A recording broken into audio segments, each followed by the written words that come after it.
ternyata ada orang-orang yang menghambakan diri kepada dinar, dirham, khamilah, khamisah, pakaian, makanan.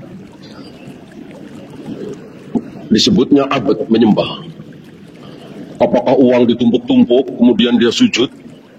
Dinar, dirham ditumpuk-tumpuk lalu dia sujud rukuk ke situ? Tentu tidak. Tidak ada yang seperti itu. Kalau patung ya berhala. Adapun yang disebut oleh Nabi di sini, ini kan sabda Nabi ya. Ta'isa abdud dinar, ta'isa abdud dirham, ta'isa abdul khamilah, wa ta'isa abdul khamisah. Sungguh celaka para penyembah dinar, penyembah dirham, penyembah khamilah, pakaian, makanan. Ada yang lain? Ada. Penyembah mobil, penyembah motor gede misalnya, hobi. Apakah disembah-sembah rukuk sujud? Tentu tidak. Nabi tahu.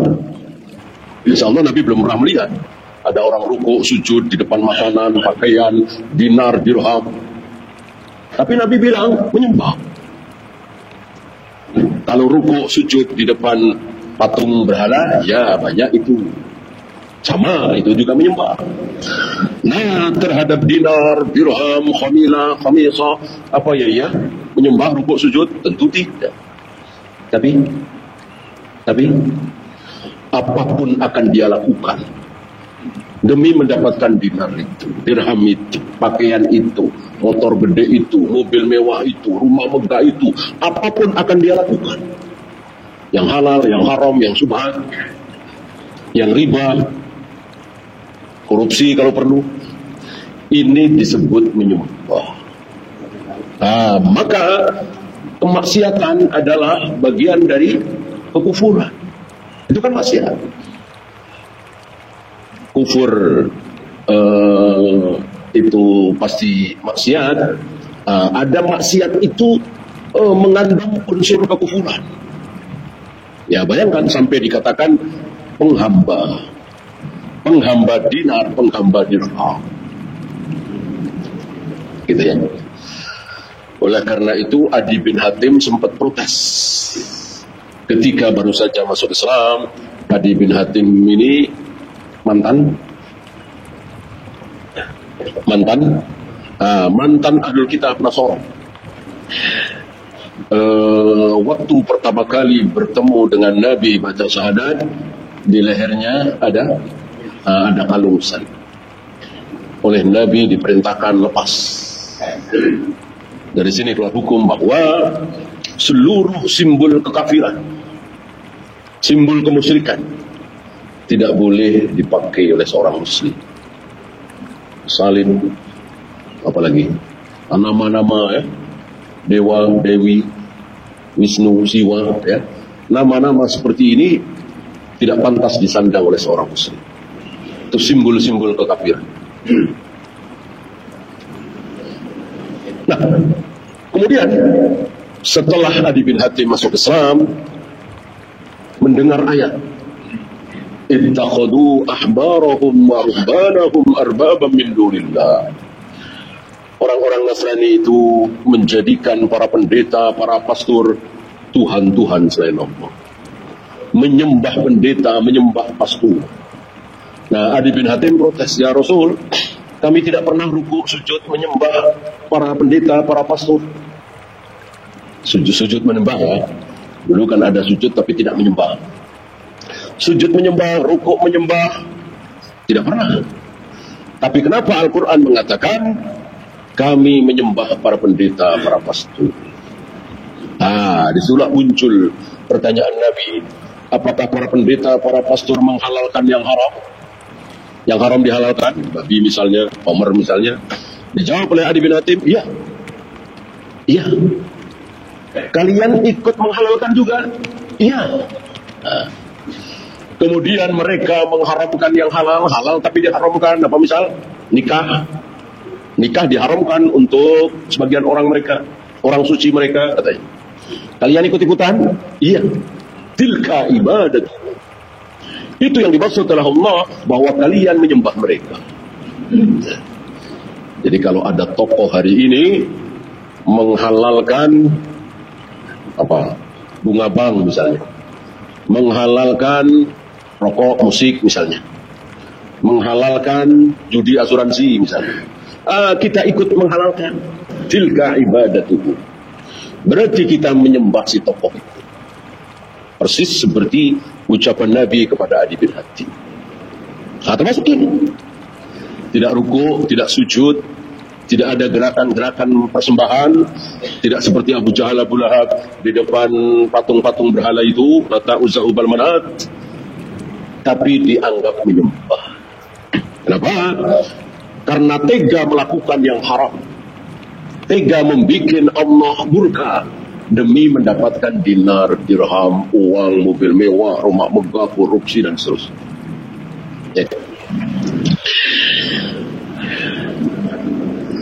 Ya, saya kira ini sudah ya. Kita lanjut, wabil walidaini ihsana.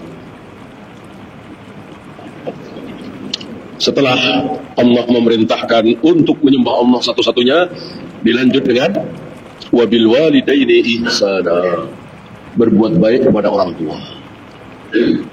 Hati-hati yang masih punya ayah, yang masih punya ibu, jangan sampai menyesal. Kita yang sudah tidak punya ayah, tidak punya ibu, itu tinggal nyesal. Ya, kenapa dulu ibu nelpon saya suruh pulang, saya nggak pulang-pulang?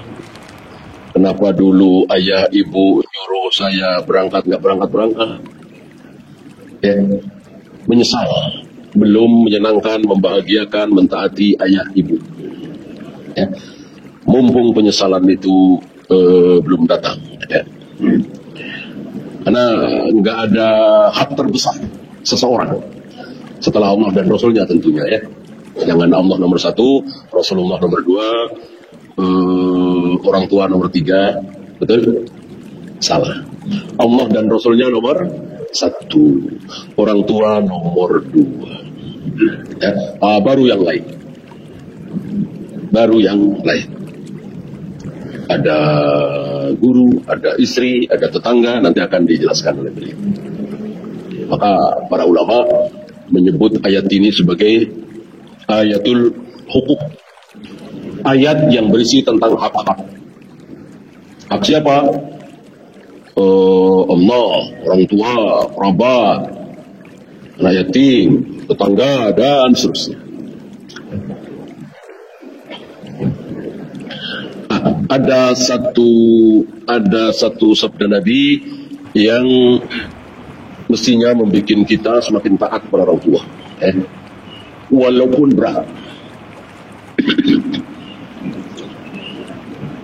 Aneh dan mengherankan, kata Nabi. Siapa? Ada orang punya ayah, punya ibu, sudah tua renta.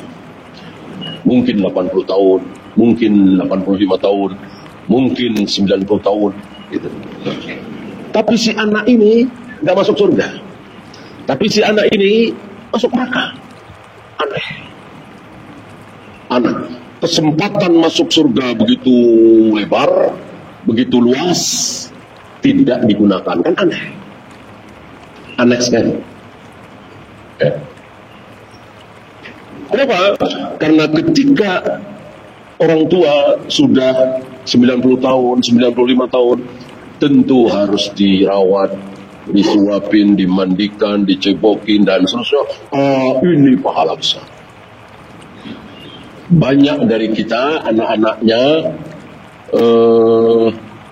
iren-irenan, bukannya rebutan, mestinya rebutan.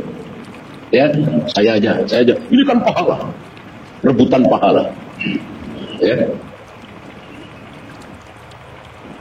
Misalnya nungguin di rumah sakit, oh kamu nggak pulang-pulang, Mbak, gantian lah, ntar ya 3 hari lagi. Mestinya begitu, ya, bukan malah hugah-hugahan. Kamu aja. Anak-anak saleh yang berharap pahala dari Allah, rebutan. Istilah kita panen pahala, ladang pahala. ketika orang tua kita sudah tidak bisa berbuat apa-apa. Ya. Banyak dari kita, namanya juga setan iblis ya, menipu manusia. Mungkin dia perawat ya, begitu sabarnya, begitu telatennya, begitu rapinya mengurus orang-orang jumbo. Begitu sama ibunya sendiri, ayahnya sendiri malah ogah-ogahan. Namanya juga setan, iblis, menipu. Ya. Begitu orang lain, semangat luar biasa. Ya, karena kerjaan dia memang setiap hari seperti itu. Mestinya terhadap ayahnya, terhadap ibunya lebih. Kalau perlu cuti panjang, kalau perlu biarin saya dipecat. Saya mau panen pahala. Ya. Saya masih ada tabungan, insya Allah masih bisa makan. Kalau perlu jual rumah, jual mobil. Ini kesempatan terakhir lah. Namanya orang tua semakin tua.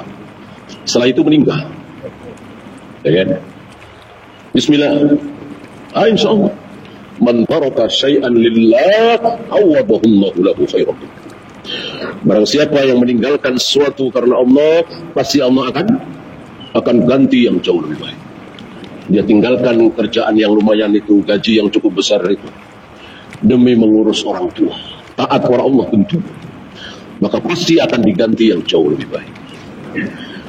Dan berbakti kepada orang tua ini salah satu kebaikan yang cepat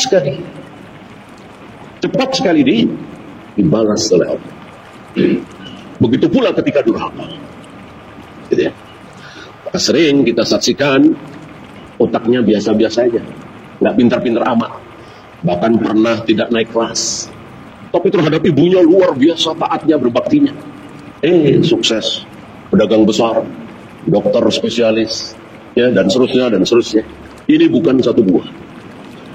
Sebaliknya, cerdas, pintar, jenius, rajin, tapi terhadap ayah ibunya tidak berbakti, sering menyakiti hati orang tua, maka tidak berkah hidupnya. Ini bukan satu buah. Cepat dibalas oleh Allah.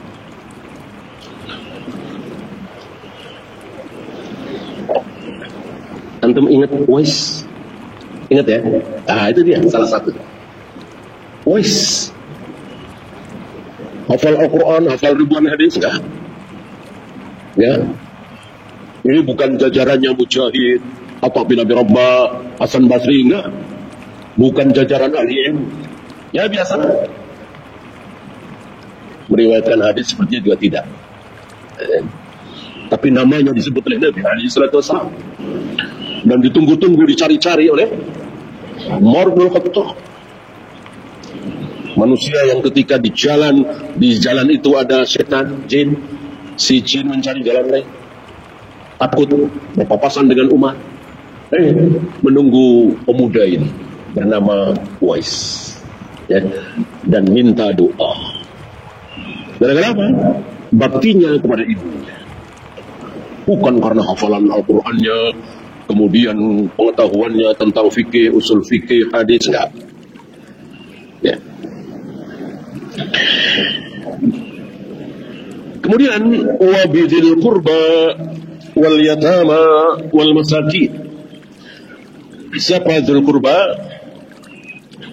Hum man yajtami'una bisyakhsi fil jadd ar-rabi'. Orang yang berkumpul menjadi satu di kakek yang keempat. Itu qurba, ya. Kalau kita namanya kakek kan ya kakek, ya. Nah, itu kakek pertama. Ayahnya kakek kedua. Kakeknya kakek, berarti kakek ketiga, berarti ini buyutnya kakek keempat. Misalnya namanya Fulan. Nah, siapapun yang berkumpul di situ, ya, bisa anak, bisa cucu, bisa cicit, bisa keponakan, terus ini dzul qurba. Kalau masih ketahuan, kita harus datangi, silaturahim, kita tolong kalau butuh pertolongan, kita jenguk kalau sakit, dan seterusnya. Mungkin jarang di kita, ya. Kakek kedua, ketiga, kedua saja sudah jarang. Ya.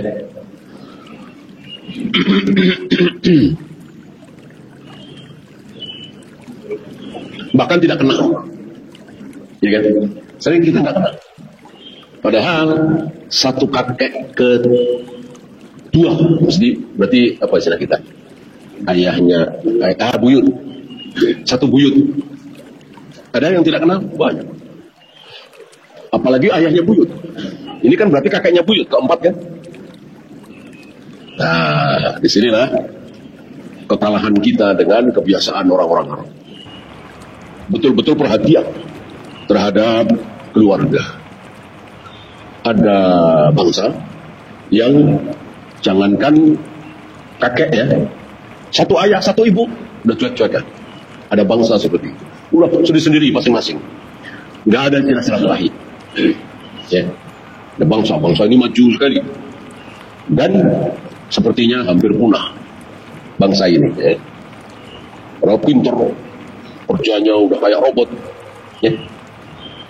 Sepertinya mau punah bangsa ini. Karena nggak pada mau kawin. Ya. Sedikit sekali yang mau nikah. Ribet, repot. Berantem mulu suami istri. Ya. Sementara kebutuhan biologis zina, setiap malam mau ganti-ganti nggak masalah. Uang ada. Ngapain? Nah itu. Mungkin 50 tahun lagi, 100 tahun lagi, habis bangsa. Yang tua-tua pasti mati ya. Anak-anak kecil sedikit sekali, dan itu banyak orang-orang kafir seperti itu. Ya, nggak peduli dengan keluarga. Islam tidak seperti itu.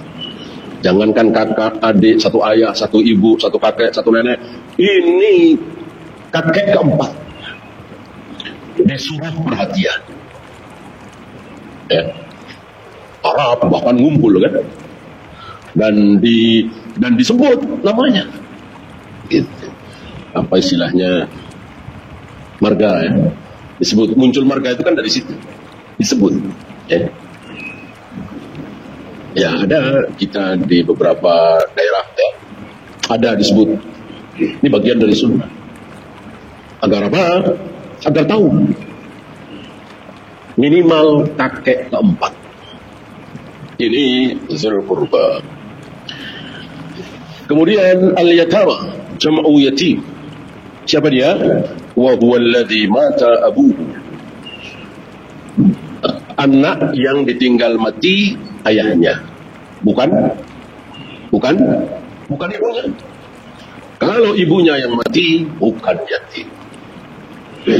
Apa istilahnya? Yang nggak ada istilah. Pokoknya bukan yatim. Yang ada istilah khusus dan ada perlakuan khusus adalah yatim. Ditinggal mati ayahnya. Beda.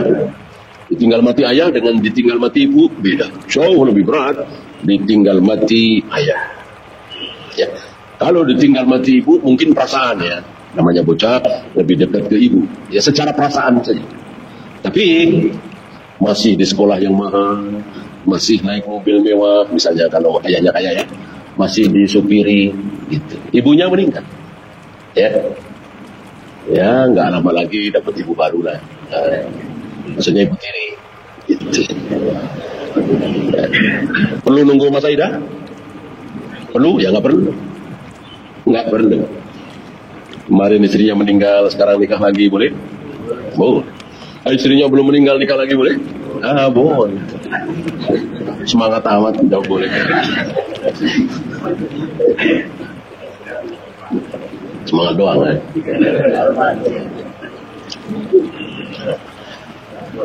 Adapun ayahnya meninggal, beda. Ya mungkin sebulan 2 bulan masih. Terus saya pindah sekolah, udah nggak disetirin lagi. Ya, kan yang kaya ini kan suaminya biasa. Ayahnya ini meninggal. Pindah sekolah yang murah, sekolah negeri misalnya. Dan seterusnya. Ya, maka beda. Ditinggal mati ayah dengan ditinggal mati ibu. Walam yablu, dan anak ini belum balik. Ya. Kalau sudah balik, maka tidak disebut yatim. Ya. Kemudian wal masakin humul ladina adamul mana fa askanahumul faqr.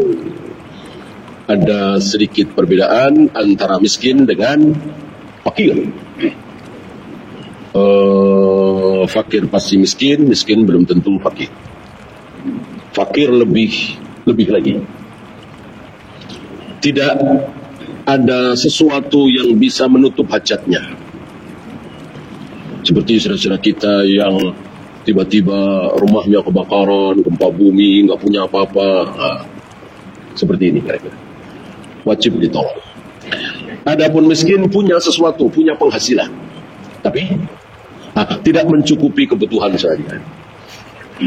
Kebutuhannya 300.000 sehari misalnya, pendapatannya cuma 100.000, 50.000. Ini miskin, dan ini banyak sekali. Saudara-saudara kita di negeri kita ini banyak sekali. Kemudian Ibnu Sabil wal musafiru alladhi inqata'at bihi an-nafaqatu. Ibnu Sabil adalah musafir yang kehabisan bekal. Ini pun wajib ditolong. Wal jar, apa jar? Tetangga. Tetangga ini ada dua. Wal jari dzil qurba wal jaril junub. Ada tetangga dekat, tetangga jauh. Tetangga jauh mungkin 10 rumah, belasan rumah. Tetangga dekat, ya depan kita, samping kita. Ini beda. Perlakuannya beda. Jangan sampai kita masak enak, misalnya. Istilah di kampung mungkin nyembelih ayam zaman dulu, ya kan? Tetangga tahu, tapi tidak kebagian. Jangan sampai kita panen mangga misalnya, atau rambutan, atau duren, ya, di depan rumah, samping rumah, tetangga lihat, tapi nggak kebagian, cuman baunya doang. Ya, jangan sampai segitu Islam. Ya, Islam bukan hanya mengajarkan tauhid, ini kan kitab tauhid, ya, tapi dibahas ini. Tentu yang pertama tauhid tadi kan, Allah, orang tua dan seterusnya. Allah ya tauhid yang terbesar.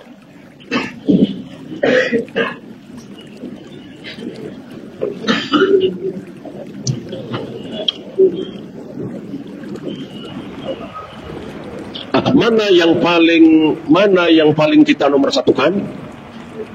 Yang paling dekat pintunya. Pintu rumah kita, pintu utama dengan pintu rumah dia. Itu yang paling dekat. Jadi bukan tembok, walaupun tembok nempel ya. Satu menghadap ke selatan, satu menghadap ke utara, pada matatan begitu. Nah tentu pintunya jauh. Yang dinomorsatukan, yang diutamakan adalah yang pintunya dekat. Ada pada depan. Ya. Jangan sampai ada masalah. Ya. Maka kalau kita mengikuti sunnah Nabi alaihi salatu wasallam, nikmat. Bertetangga nikmat, saudara nikmat, dengan teman-teman kantor nikmat, insya Allah. Kalau kita semua betul-betul mengikuti sunnah. Ya.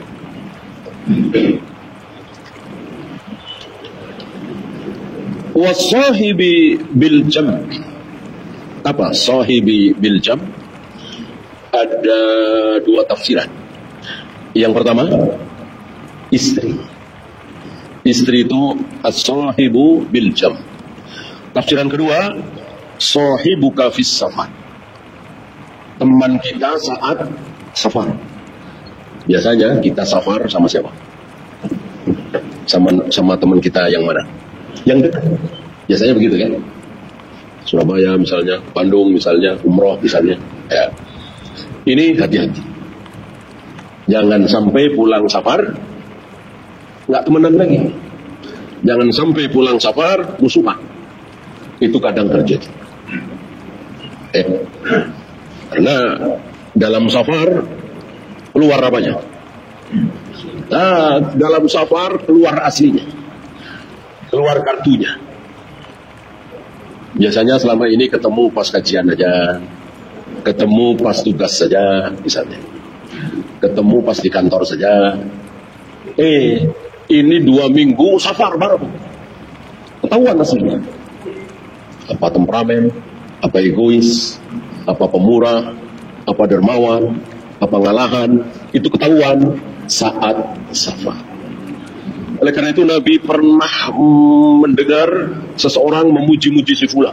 Si fulan dipuji-puji. Nabi bertanya, engkau pernah safar dengan dia?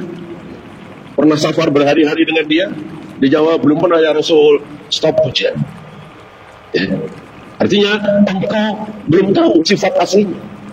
Kartunya seperti apa? Akan ketahuan kalau kita safar. Ya.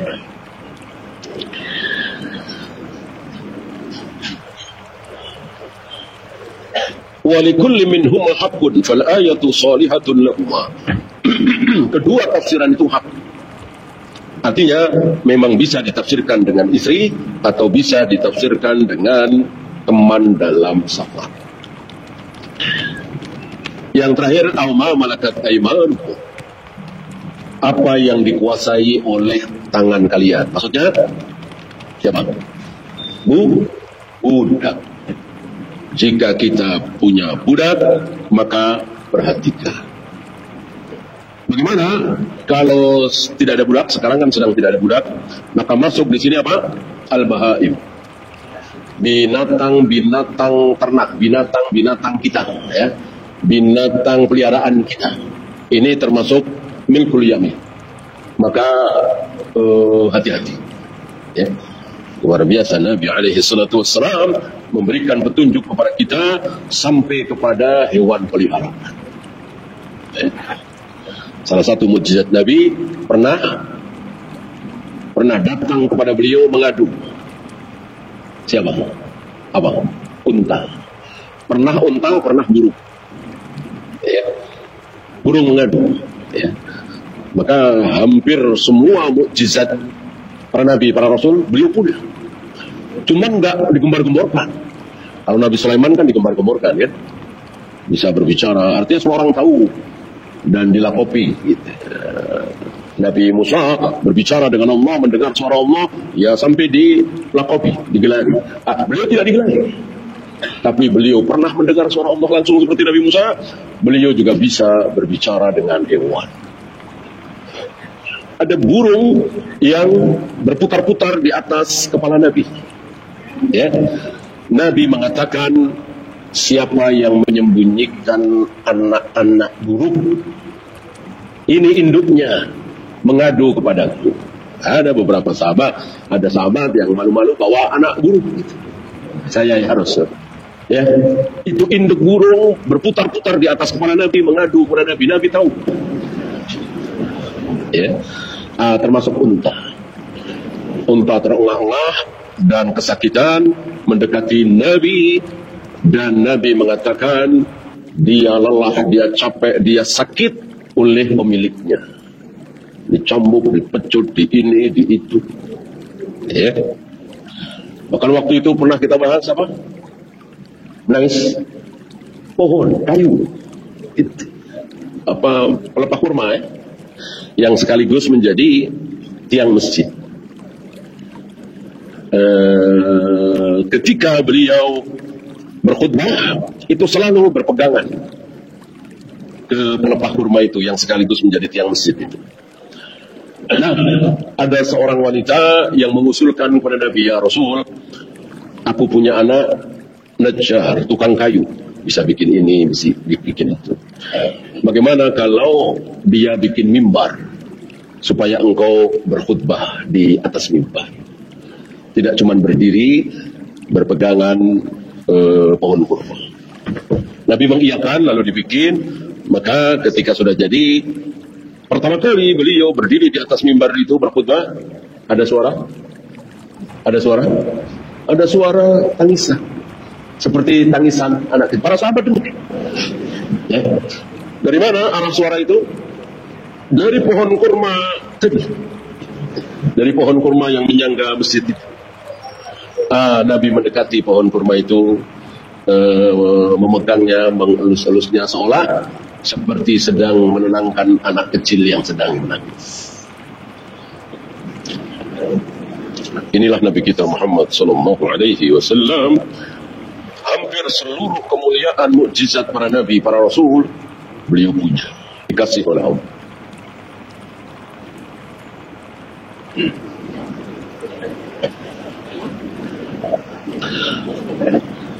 Inna Allah la yuhibbu man kana mukhtalan fakhura. Sungguh Allah tidak menyukai orang-orang yang mukhtal, yang fakhur, dua-duanya sombong. Mukhtal itu sombong, fakhur dengan juga sombong. Apa bedanya? Sama persis? Nggak mungkin. Kalau sama persis berarti sia-sia. Ya kan? Mustahil Al-Quran sia-sia. Mustahil Allah mengucapkan kalimat yang sia-sia. Ya, kalau sama persis. Kalau sama persis ngapain disebut dua-dua? Ya. Sama misalnya saya mengatakan saya makan tape dan puyuh. Ya. Kalimat ini benar apa salah? Ya tentu salah. Tape ya puyuh ya tape kan? Sia-sia orang sama persis kenapa disebut? Maka mukhtal dan fakhur ada kesamaan tapi tidak sama persis, ada perbedaan. Apa mukhtal? Pakaiannya, cara jalannya, lagaknya, itu sombong. Pakaiannya Ismail misalnya, pakaian kesombongan, lagaknya sombong. Kalau fakhur apa? Ucapan. Kadang ini lebih menyakitkan. Tidak Ismail, enggak petentang-petenteng, enggak kelihatan gaya sombong, tapi ngomongnya selangit. Orang kan males dengar orang ngomong selangit, ya. Kalau benar selangit, kalau benar tinggi, biasanya ditutup-tutupi. Sunnahnya seperti itu. Ya. Apa kita nggak mau meniru Nabi? Ketika beliau menceritakan kehebatan beliau, disakiti sampai berdarah, malah mendoakan yang menyakiti, ini kan luar biasa. Apa kata beliau? Yahki nabiyan minal anbiya. Ada seorang nabi yang kepalanya berdarah karena dilempar oleh kaumnya. Kemudian darah itu menetes, mengalir, membasahi wajahnya. Kemudian sambil mengusap darah yang ada di wajah si Nabi ini, kata beliau ini, Nabi ini berdoa, Allahumma gfir li qaumi fa innahum la ya'lamun. Ya Allah, ampuni kaumku ini ya Allah. Mereka belum tahu. Kalau aku sedang mengajak mereka supaya masuk surga, supaya selamat dari neraka, mereka nggak tahu. Ada tuh Nabi kayak gitu. Padahal beliau sendiri. Gitu. Tidak seperti kita. Ingin menonjolkan diri. Masih ingat Sa'id bin Zaid? Sa'id bin Zaid ingat Jawa ya. Sa'id bin Zaid adalah satu di antara 10 yang namanya disebut sekaligus oleh Nabi bahwa 10 orang ini, 10 sahabat ini pasti masuk surga. Ada Abu Bakar, Umar, Utsman, Ali, Zubair, Talha, Abdurrahman bin Auf dan seterusnya. Salah satunya Sa'id bin Zaid. Kurang terkenal memang. Satu ketika, ini Abu Bakar, Umar, para sahabat sudah pada meninggal ya, tinggal sedikit. Satu ketika Sa'id bin Zaid ditanya oleh beberapa tabi'in, 10 orang yang dijamin masuk surga oleh Nabi itu siapa aja?